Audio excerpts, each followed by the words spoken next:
चलिए देखते हैं हम लोग अब भारतीय संविधान का अगला पार्ट। अभी तक हम लोग संघ एवं राज्य क्षेत्र का पार्ट 1 किए हैं, लेकिन आज ये संघ एवं उसके राज्य क्षेत्र का पार्ट 2 है। आइए देखते हैं इसमें क्या क्या है। तो हम लोगों ने आर्टिकल 1, आर्टिकल 2 इन सब को देख लिया है। तो अब देखेंगे हम लोग अनुच्छेद 3। तो अनुच्छेद में क्या 3 में क्या क्या कहा गया है। तो देखिए अनुच्छेद 3 में जो भी बात कही गई है उन सभी बातों पर जो काम करेगी वो करेगी भारत की संसद, यानी संसद को शक्ति है। संसद को क्या क्या शक्ति है, सबसे पहले है संसद, हमारी जो भारत की संसद है वो कानून बनाकर संसद कानून बनाकर नया राज्य बना सकती है। संसद कानून बनाकर राज्य का क्षेत्र बढ़ा सकती है।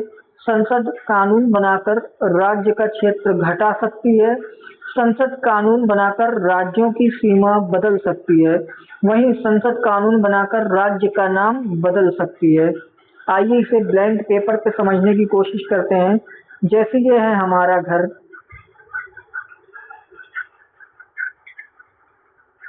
ठीक, इस घर का एक मुखिया है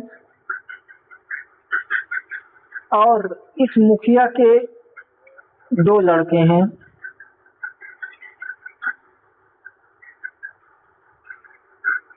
और इसी मुखिया की पत्नी भी एक है।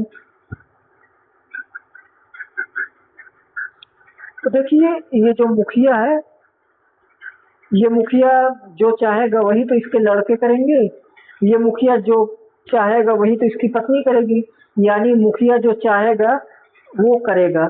यानी यही मुखिया अगर चाहे तो अपने घर को फिर से तोड़ फोड़ कर नया बना सकता है। अगर यही मुखिया चाहे तो अपने घर में प्लास्टर करवा सकता है। यही मुखिया चाहे तो अपने घर में टाइल्स लगवा सकता है। यही मुखिया चाहे तो अपने घर का नाम बदल सकता है। मान लीजिए राम मंदिर है तो उसे विष्णु मंदिर कर सकता है। तो ये सभी काम मुखिया ही करेगा। तो ठीक ऐसे ही भारत की संसद जो है हमारे देश की मुखिया है और उसी को सर्वोच्च शक्ति है कि अपने देश के अंदर राज्यों का नाम बदले, राज्यों की सीमा बदले, राज्य का गठन करे, राज्य का विलय करे, ये सभी कार्य।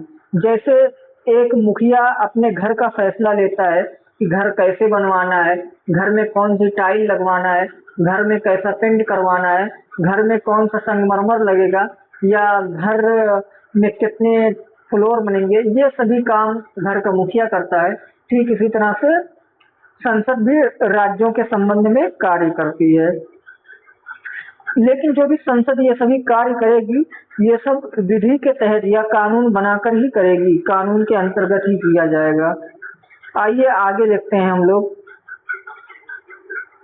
तो नया राज्य बनाने की प्रक्रिया, नया राज्य बनाने की जो प्रक्रिया है वो जो विधेयक की शुरुआत होगी, सबसे पहले विधेयक संसद में लाने के पहले राष्ट्रपति की अनुमति लेनी पड़ेगी।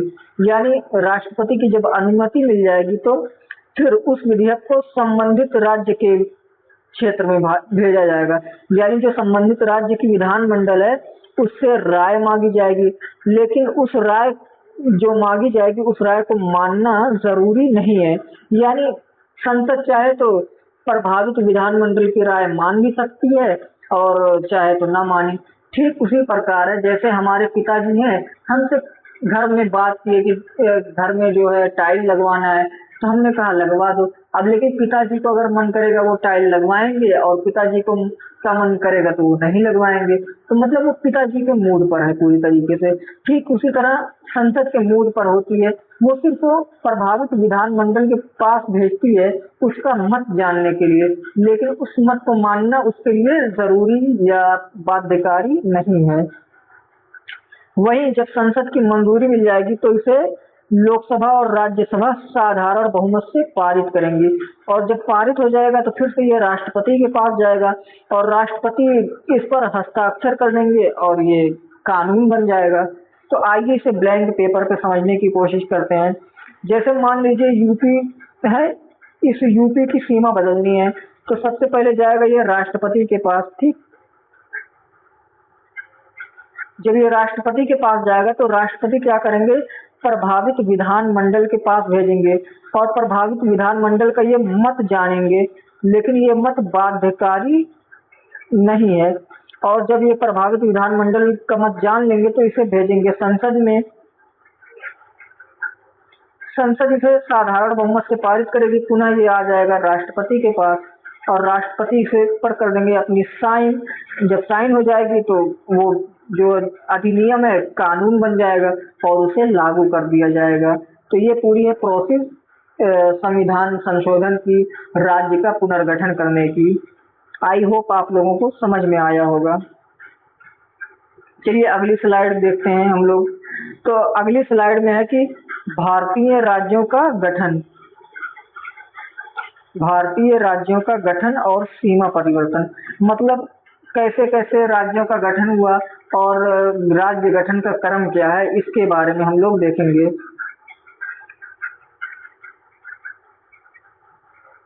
तो देखिए अनुच्छेद 4 में जो है राज्य निर्माण के विषय में जानकारी दी गई है। अनुच्छेद 4 में क्या प्रावधान है, इसमें कहा गया है कि राज्य का निर्माण या सीमा परिवर्तन साधारण कानून से होगा, यानी संविधान संशोधन के द्वारा किसी राज्य का नाम, किसी राज्य की सीमा नहीं बदली जाएगी, यानी साधारण कानून के द्वारा, साधारण संशोधन के द्वारा राज्यों का नाम, राज्यों की सीमा में बदलाव किया जाएगा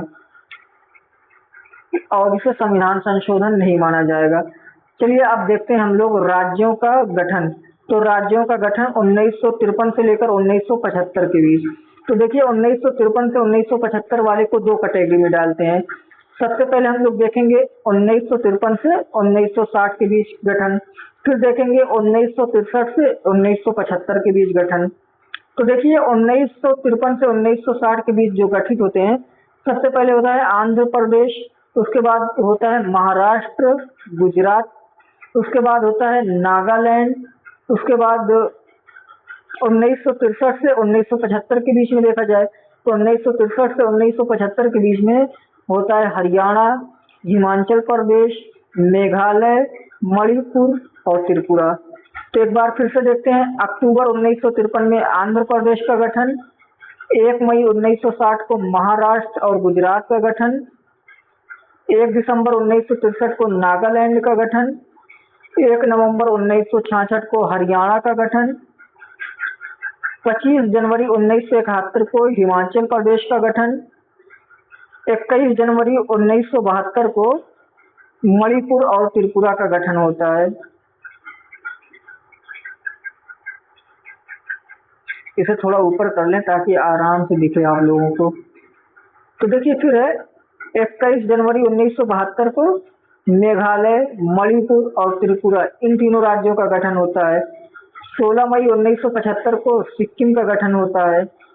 फिर है राज्यों का गठन 1987 से 2014 के बीच।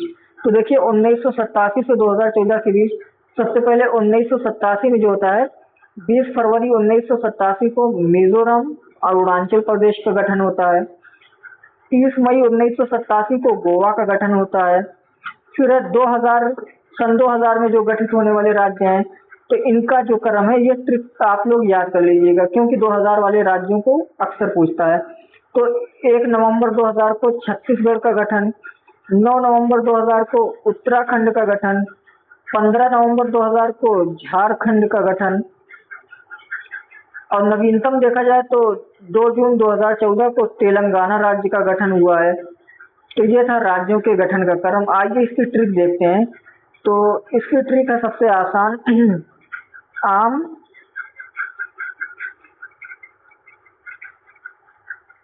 आम, गुनाह,